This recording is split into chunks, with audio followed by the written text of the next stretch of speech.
Então eu queria convidar então vocês para a gente poder ler um texto que se encontra na carta de Paulo aos Romanos, no capítulo 1.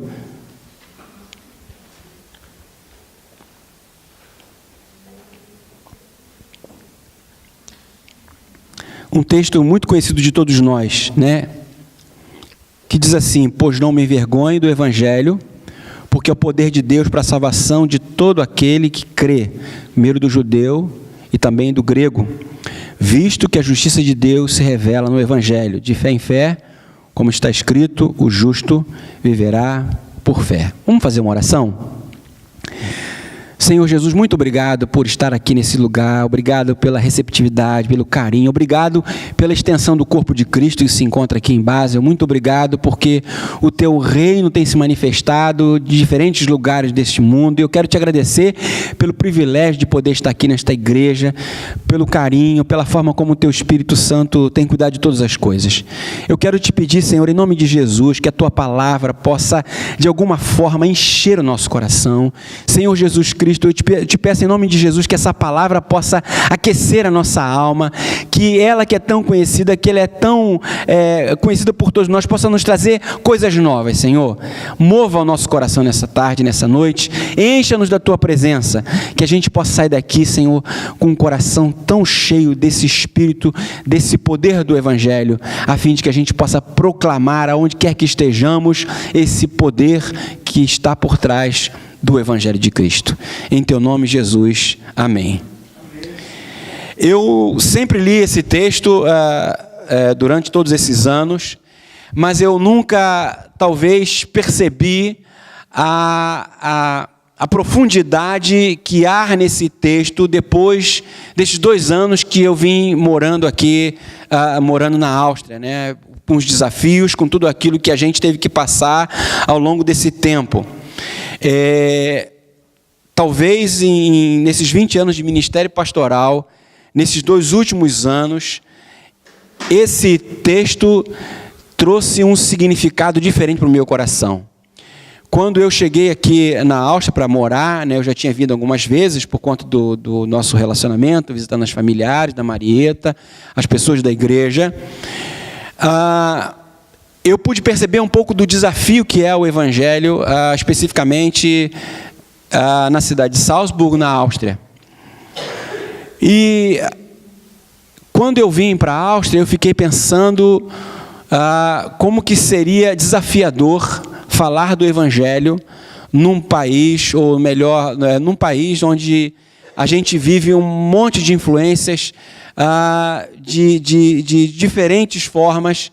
Como falar do Evangelho, como falar de Cristo diante de uma sociedade que já experimentou o Evangelho no passado, na verdade que foi o precursor de tudo que a gente viveu, experimentou do Evangelho, a gente deve ao continente europeu. E eu creio que o que Deus está fazendo é trazendo pessoas de outros países para cá, para poder fazer aquilo que a gente recebeu no passado com o processo da Reforma Protestante no século XVI. E esse texto, ele está ligado diretamente ao processo da Reforma, né? A gente vai ver um pouquinho sobre isso. Mas, pensando nesse Evangelho, no poder desse Evangelho, é que eu tenho pregado e tenho visto o quanto esse Evangelho de fato é poderoso. E hoje, nessa tarde, vamos botar assim para a gente não ficar tarde e noite, né? Eu queria falar com vocês hoje sobre o poder do Evangelho, né? Eu vou pedir para a gente botar o outro.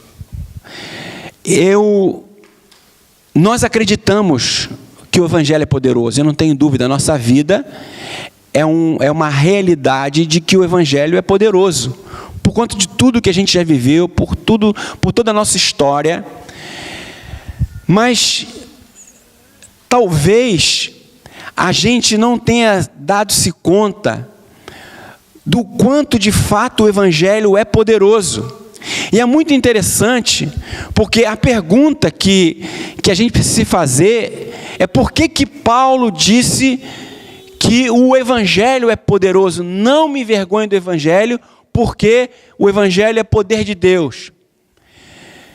A gente precisa levar em consideração que havia um motivo pelo qual Paulo disse que o evangelho era poderoso. Havia uma razão dele fazer esse tipo de afirmação. Paulo conhecia o poder do evangelho. Paulo havia experimentado o poder do evangelho. Ele era judeu, ele havia experimentado na sua própria vida. Mas dizer que o evangelho é poderoso tinha uma implicação muito maior para a vida daqueles que estavam vivendo o evangelho, para a vida daqueles que estavam pregando o evangelho. Paulo estava pregando o evangelho dentro de uma realidade completamente diferente, de um pensamento completamente contrário, onde os cristãos daquela época se sentiam meio que intimidados, se sentiam desencorajados, se sentiam muitas vezes constrangidos por fazer parte de uma minoria, por ser um povo que vivia, de certa forma, marginalizado, sendo visto até como uma seita, por assim dizer. E Paulo, então, encorajando os cristãos, disse: não me envergonho do evangelho, porque o evangelho é o poder de Deus. Há uma diferença entre a gente falar e crer que o evangelho é poder de Deus e a gente viver o poder desse evangelho. E hoje eu fiquei pensando sobre o poder do evangelho. Eu nunca tinha vivido tão intensamente o poder desse evangelho como tenho vivido nesses 2 últimos anos na Áustria. Olha, o que eu já chorei, o que eu já passei nesses 2 anos, não é brincadeira, a gente morando na Áustria. Um processo de esvaziamento muito grande, muito profundo. De tudo aquilo que a gente viveu, de toda aquela experiência que a gente tinha, a gente chega aqui e a gente fala assim: olha, nós não somos absolutamente nada. Nós estamos aqui e se não for o poder do evangelho, a gente não tem condições de fazer absolutamente coisa nenhuma. E Paulo então disse: eu creio no poder do evangelho. Será que de fato a gente crê no poder desse evangelho? E que poder é esse que o evangelho tem? Que poder é esse que o evangelho tem? Em primeiro lugar, o evangelho, pode mudar por favor, o evangelho é poderoso, não porque ele é resultado do esforço humano, mas por causa da ação de Deus através do homem. Paulo diz: é o poder de Deus para a salvação de todo aquele que crê. Paulo faz questão de esclarecer que o poder do evangelho está no fato de que é Deus quem está agindo, de que essa ação que está no evangelho é resultado de uma ação de Deus. É o poder de Deus que faz as coisas, é o poder de Deus que muda as coisas, é o poder de Deus que faz com que as coisas transformem completamente. Pois não me envergonhe do evangelho, disse Paulo, porque é o poder de Deus para a salvação. Sabe o que é interessante? Se a gente for pensar no evangelho, ou nas raízes do evangelho, do ponto de vista social, por exemplo, a gente vai perceber que o evangelho nasce da vida de um homem chamado Jesus, que era filho de um carpinteiro. Do ponto de vista religioso, o evangelho nasce da vida de um homem que era mestre, mas que não tinha um currículo, mas que não tinha um diploma reconhecido pela escola judaica da sua época. Jesus não participou do colegiado judaico, embora fosse mestre. Ele não tinha uma formação acadêmica. O evangelho tem a sua raiz na vida de um homem que, do ponto de vista humano, é fracassado. Ele é morto, crucificado, não apenas condenado à morte, mas de uma morte vergonhosa e humilhante. É desse evangelho que Paulo está dizendo que há poder. Do ponto de vista humano, por isso que Paulo diz que o evangelho, para as pessoas do mundo, é loucura. Porque a história, a raiz desse evangelho, do ponto de vista humano, não é digno de credibilidade nenhuma. No entanto, ele diz, ele é poderoso. Ele é poderoso porque o Evangelho é resultado da ação de Deus. Como sentir-se orgulhoso de um histórico desse? Quem foi o seu mestre? Um carpinteiro. Onde ele estudou? Ele não estudou. Ele era um autodidata. Sim, como é que a vida dele foi? Olha, ele foi crucificado, pregado numa cruz, condenado. É verdade, não cometeu crime nenhum, mas assim ele morreu. Mas Paulo diz: eu não me envergonho desse evangelho, porque esse evangelho é o poder de Deus. Pensem vocês falar de um evangelho dentro de um contexto com toda aquela herança filosófica da época de Paulo. Platão, Aristóteles, Sócrates e tantos outros filósofos que faziam parte daquele contexto. E Paulo fala de um evangelho, mas ele diz: é poderoso. Eu não sei se vocês lembram, no Brasil, isso é relativamente recente, né? O cristianismo, as igrejas evangélicas começaram a crescer. E naquele tempo ainda a gente ainda era visto com os maus olhos, né? E muitas pessoas diziam: não, evangélico, pessoa crente, é tudo pessoa sem formação, sem cultura, é gente que não pensa. Aí não sei se vocês lembram que começou a acontecer umas propagandas de pessoas que diziam assim, sei lá, fiz direito, hoje sou juiz, eu sou a Universal. Né? Eu sou empresário, bem-sucedido, tal, eu sou a Universal. Quer dizer, a preocupação era mostrar para a sociedade que cristão ou evangélico não eram apenas pessoas que viviam na periferia. Era gente pobre, mas era gente que tinha formação, gente que tinha cultura, gente que tinha academia. E, embora a gente entenda esse tipo de preocupação, Paulo não está nem um pouco preocupado com as pessoas que fazem parte do evangelho do ponto de vista social, intelectual, filosófico. Porque quando Paulo vai dizer que ele crê no poder do evangelho, ele não está pensando na pessoa, mas por quem o evangelho é manifestado, através de quem? De Deus.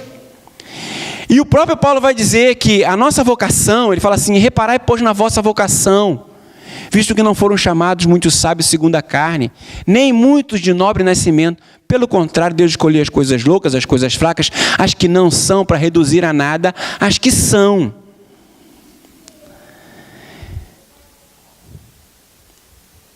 O poder do evangelho está no fato de que Deus é que age, é que Deus está por trás.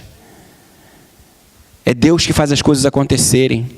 O que eu estou querendo dizer para vocês aqui é o seguinte: nós somos minoria. Nós não temos talvez tanta representatividade, mas com a fé no poder do evangelho, Deus pode fazer essa pequena comunidade aqui mudar a história de Basel completamente. O poder do evangelho pode fazer mudanças que a gente não é capaz de imaginar que é possível ser feito. Se nós crermos que é Deus que está por trás desse evangelho que nós pregamos. Não são as nossas estratégias, não são as nossas boas ideias, embora tudo isso seja importante. Mas, sobretudo, é o poder de Deus que muda, que transforma. É o poder de Deus que faz com que o mundo mude completamente. É interessante que Jesus, quando vai escolher os seus discípulos, ele escolhe gente simples para fazer parte desse evangelho. Sabe por quê? Ele não queria que as pessoas pensassem que foi gente capacitada que mudou o mundo, mas o poder do evangelho. É Pedro, é João, é Tiago, é gente simples. É gente simples que, nas mãos de Deus, muda a história de toda uma sociedade, de um mundo inteiro. O poder do Evangelho. E é nesse poder que a gente precisa crer, porque senão a gente não consegue fazer absolutamente nada. Se a gente for olhar para as dificuldades, a gente vai ficar desanimado demais. Muitas vezes eu falei assim, eu vou voltar para o Brasil. Não tem mais o que fazer aqui na Áustria. Difícil demais. Segundo lugar,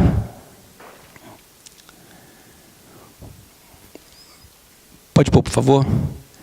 O Evangelho é poderoso porque só ele é capaz de unir pessoas com convicções tão diferentes em prol de um objetivo comum. Primeiro do judeu e também do grego. Essa foto aqui é parte do grupo que Deus tem nos dado para pastorear. Em 2 anos morando na Áustria, eu conheci talvez 1 ou 2 brasileiros. Agora, em menos de 2 meses, 40 brasileiros têm caminhado com a gente, mais ou menos, contando com as crianças. Deus tem trabalhado na vida dessas pessoas, né? Esse rapaz barbudinho do meu lado aqui é da Somália. Aquela moça lá de cima, tá vendo? Do lado da outra tem 2, da direita que está em pé, é a Teia. Outros não são cristãos. Essa de cá austríaca também, a Marieta. Deus tem reunido pessoas de diferentes lugares, de diferentes convicções religiosas para estar junto com a gente. Tem italiano, tem gente de tudo quanto é lugar. E pessoas com história de vida muito diferente. Vocês não sabem o trabalho que eu estou tendo para poder criar um fio condutor nesses nossos encontros.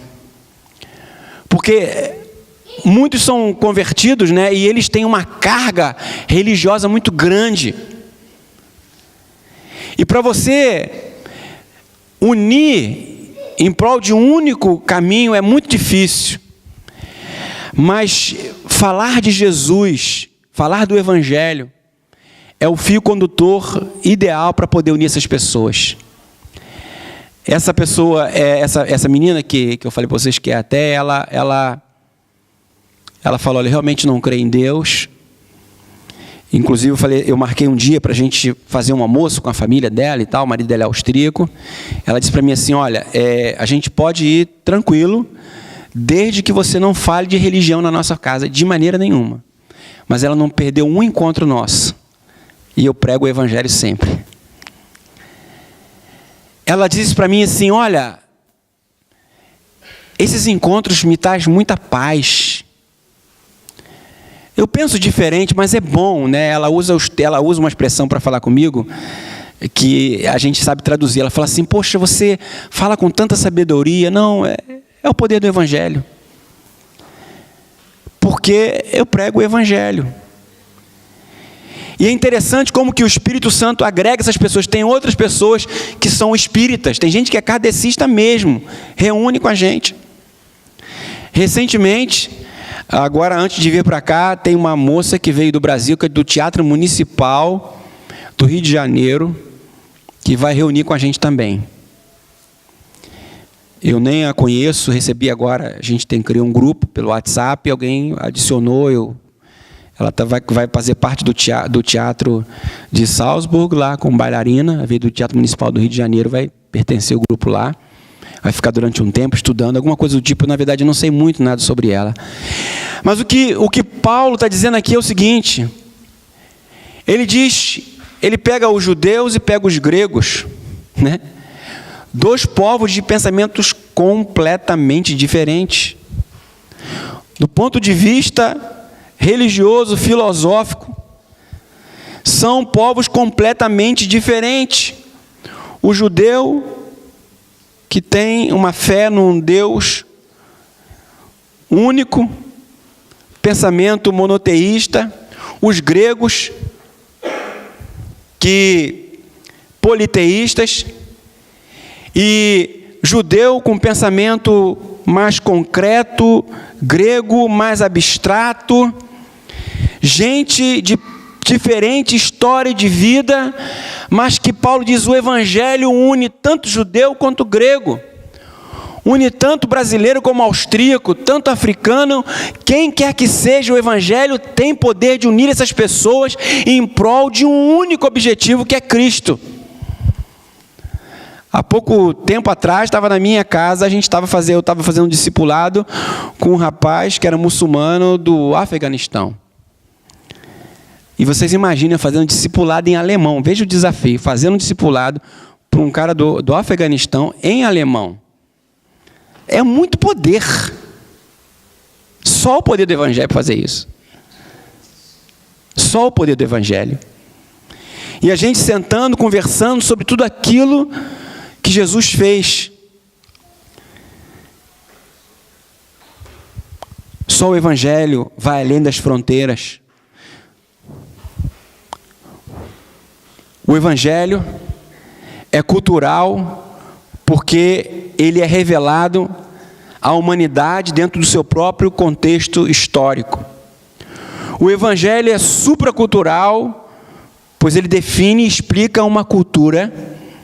O evangelho é intercultural por juntar ao redor de Jesus todas as pessoas, todos os povos. O evangelho é multicultural por ser destinado a todos os povos e línguas. O evangelho é transcultural quando ele é transmitido dentro de uma cultura para outra. E o evangelho é contracultural, pois sempre confronta o homem em sua própria cultura a partir dos valores do evangelho, do reino. E eu queria dizer uma coisa para vocês aqui. Eu não sei se vocês já pararam para pensar qual é o nosso maior desafio aqui na pregação do evangelho. Eu sei que tem gente aqui que já até nasceu aqui. Mas eu vou dizer para vocês qual é o maior desafio que eu tenho encontrado para falar do evangelho para os austríacos especificamente. E eu diria que essa é uma realidade para os europeus do modo geral. Sabe qual é o maior problema? Eles não têm dificuldade de ouvir o evangelho. Até porque o evangelho faz parte da história deles. O grande problema é quando o evangelho confronta os valores e a cultura dele. Esse é o grande desafio. Porque o evangelho é ouvido, é aceito até o momento em que ele precisa corrigir algumas coisas que é nociva da cultura. Porque toda cultura é boa, é importante. Esses 2 anos eu passei para poder aprender a cultura, aprender a língua. Mas é importante a gente entender, o evangelho é supracultural. Quem estabelece é o evangelho. E o grande problema é que há muita coisa pré-estabelecida e para quebrar isso é muito difícil. E aí entra o poder do evangelho. Só o poder do evangelho que vai fazer a gente repensar a vida. Esse poder que transforma o coração, a alma, a mente, que muda por completo o indivíduo. E esses são os desafios que eu tenho enfrentado nesses 2 anos na igreja austríaca, onde eu tenho estado. As pessoas ouvem, elas aceitam, desde que não mexa nos valores pré-estabelecidos. Desde que não mude tudo aquilo que eu aprendi ao longo da minha vida inteira. Só que o que o evangelho faz é isso. O evangelho nos leva a repensar a nossa vida a partir de Jesus, a partir do próprio evangelho. E quando a gente acredita no poder do evangelho, então é possível mudar isso. Só através do poder do evangelho. Pode chegar o melhor pregador aqui, você pode trazer o melhor pregador do mundo, e o que vai mudar é o poder do evangelho. A reforma protestante não aconteceu porque Lutero era um cara brilhante. Porque muitos outros, antes de Lutero, não conseguiram fazer a reforma. Mas quando o poder do Evangelho se manifestou através da vida dele e de tantos outros, então o continente europeu sofreu uma profunda transformação na sua história. Eu estou dizendo isso para vocês porque às vezes a gente gasta muito tempo com uma série de coisas e esquece que é só através do poder do Evangelho. Gente, eu não fiz absolutamente nada para essas pessoas estarem me procurando para ser pastor delas. Nada. Daqui a algum tempo alguém vai dizer, vou fazer uma coisa aqui. Tem uma igreja na Áustria com um brasileiro, tem mais de 1000 pessoas. Sabe o que eu vou dizer? Eu não fiz nada. O poder do Evangelho fez tudo. Sem demagogia, sem falsa modéstia. Sem falsa modéstia. Porque o que está acontecendo é isso. É um que fala para o outro, e o outro se agrega com um, e vai vindo, e eu estou sem saber o que fazer. É verdade. A gente reunia numa casa de uma pessoa, onde a gente está reunido aqui, essa casa aqui dá mais ou menos umas 20 pessoas. Agora, botar 40 numa casa é difícil, né? E o Anthony falou assim, Adriano, vai devagar, vamos deixar para a gente começar, para você pensar na plantação da igreja quando tiver realmente um grupo. Aí eu falei para ele, agora estamos com 40. Ele falou, agora não tem mais jeito não. E olha que eu só fiz 3 encontros com esse pessoal. Só 3. Você acha que eu estou um ano fazendo isso? Não. Em maio fiz o primeiro, fiz um em junho, fiz outro em julho agora, 2 em julho, e a gente vai fazer um agora em agosto, que eu não sei quando é. E eu ainda não estou fazendo muito, porque ainda sou, na verdade, empregado da igreja onde eu trabalho, e em setembro termina meu contrato. Eles muito preocupados, porque você acaba criando relacionamento com as pessoas na igreja, e eles falaram, Adriano, como é que você vai fazer? Você vai trabalhar com o quê? É engraçado, porque faz parte da cultura, né? Como é que você vai fazer? Eu falei, olha, eu estou aqui para pregar o Evangelho. Eu não saí do Brasil porque havia uma crise econômica e social. Eu quero dizer para vocês, eu ganhava mais no Brasil do que eu ganho na Áustria. Como pastor, eu e minha mulher trabalhando, a gente ganhava mais lá do que aqui. Então, dinheiro, de fato, não foi a razão da gente vir para a Europa. E se fosse dinheiro, a gente já tinha voltado há muito tempo. É uma convicção de que Deus tem nos chamado para uma missão desafiadora, sem tamanho, que eu não sei. Se vocês me perguntarem qual é o teu plano, eu não tenho plano, eu só tenho fé. Porque plano você faz quando tem tempo, não é verdade? Quando a coisa começa a acontecer assim, você vai fazendo, né? E vocês veem que coisa engraçada, né? A gente que vive na Europa, tudo aqui é muito organizado, né? Eu falava, gente, vocês têm uma vida impressionante. Um ano antes, o pessoal está discutindo para onde vai viajar. E às vezes ele fica angustiado, como é que a gente vai fazer? Deus vai mostrar. Mas a gente parar para pensar, irmãos, em Atos dos Apóstolos, como era a vida dos discípulos naquela época? Eu gosto de planejar, até nesses 2 anos, talvez a coisa que eu mais aprendi aqui na Áustria, aprendi lá na Áustria, foi planejar. Porque eles são muito organizados, isso é muito bom, né? Mas essa espontaneidade brasileira também é muito bom, então acho que essa junção é ótima. Porque tem muito austríaco que gosta de estar com a gente por causa dessa espontaneidade. A gente foi fazer um retiro agora na Croácia, eu fui fazer o retiro. Ele falou assim, olha, você vai ser o referente lá no retiro. E vamos fazer um retiro lá, Brasil. Bem espontâneo. A gente marca 10 horas, mas a gente pode se encontrar 10h30. Você imagina o austríaco falando isso? E aí, 10 para as 10 eu estava pronto lá esperando, né? Todo mundo, né? E aí chegava a gente de tarde e falou, poxa, Deus, você está parecendo austríaco, rapaz, chega depois. Mas o Evangelho vai fazendo esse tipo de coisa. O Evangelho vai mudando, vai transformando, vai fazendo com que as coisas aconteçam. Irmãos, Paulo escrevendo a Timóteo no capítulo 2, versículo 2 Timóteo, capítulo 1, versículo 7 e 8 diz assim: porque Deus não nos deu espírito de covardia, mas de poder, de amor e de moderação. Portanto, não te envergonhes do testemunho do nosso Senhor Jesus, nem de mim, que sou prisioneiro seu. Antes, participa comigo do sofrimento do Evangelho, segundo o poder de Deus.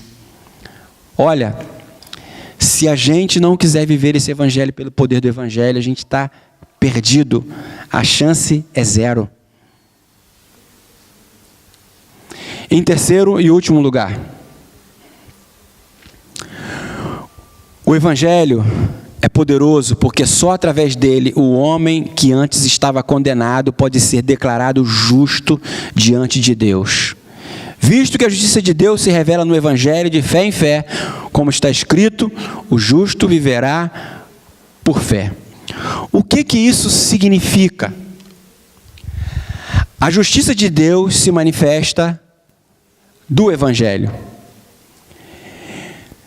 Eu não sei quantos de vocês sabem, se não todos, mas a maioria deve saber que esse versículo 17 foi o texto que Lutero leu e se converteu. Estava ele lá, dentro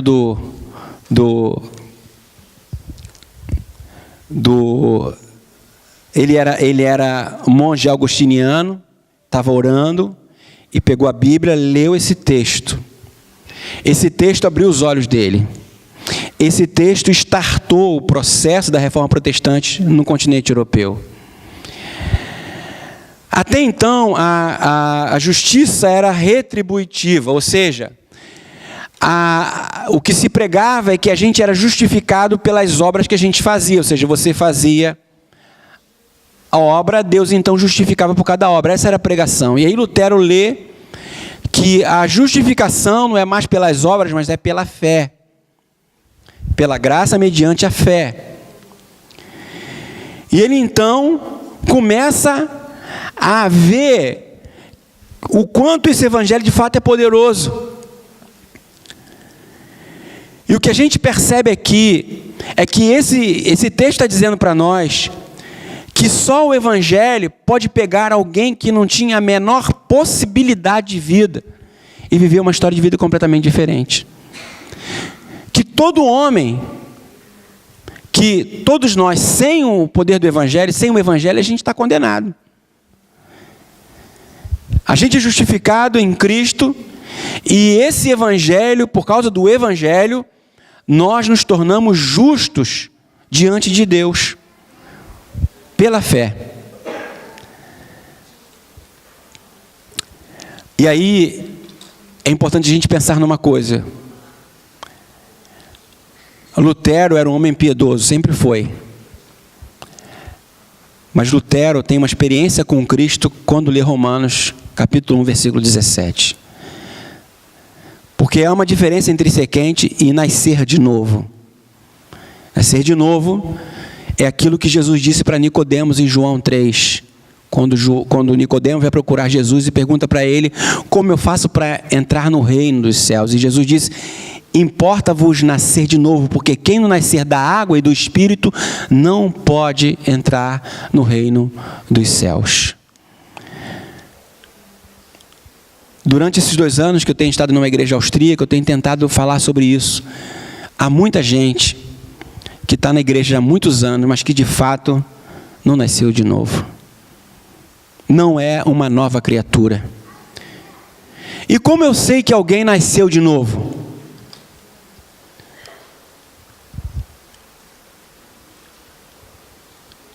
Na epístola de João, ele vai dizer que quem é nascido de Deus não vive no pecado, vive diferente. Então, se os valores que a gente tem, se a cultura que a gente vive, ela entra em choque com os valores da palavra de Deus, a gente precisa repensar isso a partir da palavra. Então, todo aquele que é nascido de Deus não vive em pecado. É nova criatura, tem uma mudança de vida. E esse evangelho faz com que a gente seja diferente. A Bíblia diz que a nossa justiça diante de Deus é trapo de imundícia, como diz no livro de Isaías. Não serve para nada. E, gente, talvez um dos grandes problemas é que as pessoas estão substituindo vida ética com justiça de Deus. Ser ético não quer dizer absolutamente nada do ponto de vista espiritual. Todos nós devemos ser éticos, cristãos ou não cristãos. Isso é uma questão de viver corretamente, socialmente falando. Mas diante de Deus, só Cristo pode nos justificar. Então tem muita gente que pelo fato de ser correto e viver uma vida íntegra, ela é justificada por isso, é um engano. Só Cristo, só o sangue de Cristo pode fazer isso. Por isso que Paulo diz que é Cristo Jesus quem nos justifica. É Ele quem nos justifica. A nossa nacionalidade não justifica, a nossa ética não nos justifica, o nosso conceito de moral não nos justifica, o nosso conceito cultural não nos justifica. Quem nos justifica é Cristo, diante do Pai. É Ele que é o nosso advogado e que vai lá diante de Deus e nos faz justo. Louvado seja o nome do Senhor por causa disso.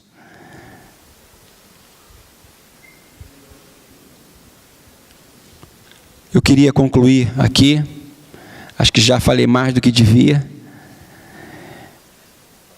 e eu queria deixar para vocês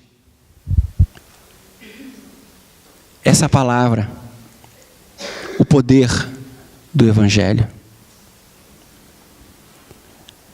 Olhe para os desafios que vocês têm no trabalho, com os vizinhos, e peça para que o Espírito Santo te encha desse poder do Evangelho. Porque só esse poder do Evangelho pode mudar o coração de pessoas com histórico de vida tão diferente. Se a gente não tomar posse, quando eu falo tomar posse, é carregar isso como uma dependência na nossa vida. Senhor, eu quero pedir para o Senhor usar minha vida com esse poder do Evangelho. As coisas vão começar a acontecer. O que a gente tem experimentado na Áustria nada mais é do que resultado do poder do Evangelho. Só o poder do Evangelho. Que esse poder do Evangelho possa inundar a igreja daqui de Basel, encher a vida de vocês, que vocês possam sair com a convicção no coração de que, ainda que o nosso histórico de vida familiar, social, seja lá o que for, não nos dê credenciais para algumas coisas que a gente acha que deveria ter, né? Quando a gente chega na Europa, eu estava conversando com uma menina que é angolana, e ela falou assim: você vê, eu estudei aqui na Áustria, cheguei aqui com 17 anos, fiz o ginásio, fiz fisioterapia, mas ele olha para mim porque eu sou angolano, eles acham que eu não tenho o mesmo conhecimento que eles têm. Não podemos nos envergonhar, porque nós caminhamos debaixo do poder do Evangelho de Cristo. A gente precisa entender isso, é o poder do Evangelho. E Deus usa gente simples e gente que também tem pedigree, por assim dizer. O Evangelho é poderoso. E o meu desejo é que a gente possa tomar posse do poder desse Evangelho. Olha, se a gente tomar isso para a nossa vida, essa igreja vai ficar pequena. Vocês vão ter que pedir para fazer cultos mais do que uma vez por semana aqui, mais do que 2 vezes por semana. Porque o Evangelho tem poder para isso. Que Deus nos abençoe. Vamos orar.